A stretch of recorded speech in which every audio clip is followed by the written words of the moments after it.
This is probably the first time ever I've ever made 4 videos in 4 days, but I have to come and talk to you guys about this. The Canon R6 is the camera to buy, and there's only 3 reasons why you should even consider getting the Canon R5 over the R6. But first, I need to talk about the 8K RAW capability that's been hyped up these past couple of months. With 8K RAW, you're able to shoot up to 20 minutes of it at room temperature according to the spec sheet, but there's more.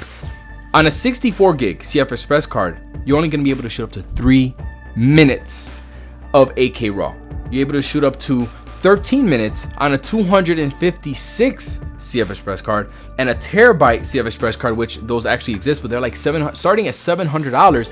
You're able to shoot 51 minutes. So even to get into this territory, the camera's price is no longer $3,900. You're gonna be spending like $4,500 right then and there just to be able to do it, to make it worth it. The same thing with 4K 120 frames per second. You could shoot up to 4 minutes on a 64 gig card. These file sizes are enormous, so get prepared to buy some memory. All right, so now with that out of the way, let's go over some of the similarities of the camera, some of the differences, and why I highly recommend getting the Canon R6. So, all right, so both of these cameras shoot 12 frames per second mechanical, which already is a little bit better than the Sony a7 III and the a7R III, and 20 frames per second electronic shutter. You got dual pixel autofocus in all the video modes, and in photo mode, you get human and animal AF. You get 8 stops of image stabilization. Sony has 5 stops. How did they do it? I don't know. There's only one way to find out. And both cameras have the capability of shooting 4K 60, 10-bit at 422 with Canon log. Holy, what?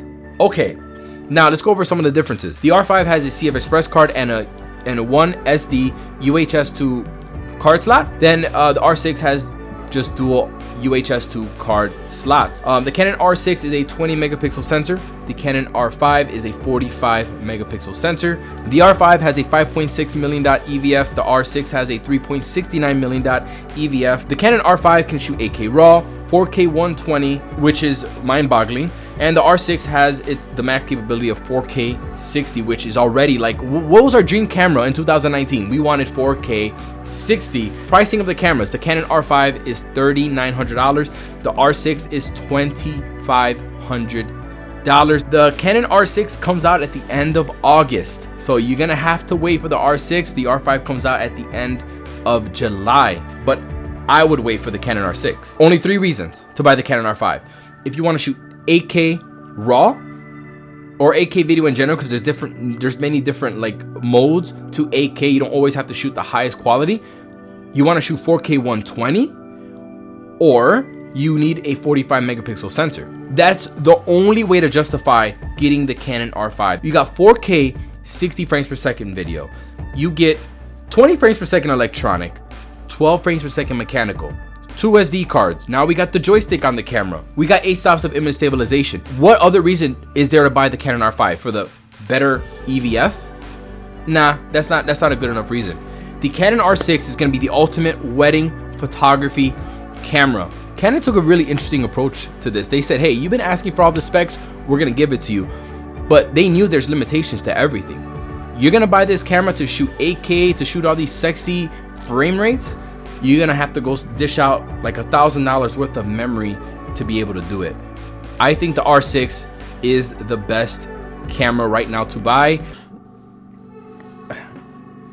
This is insane, y'all. Like this camera has revived 2020.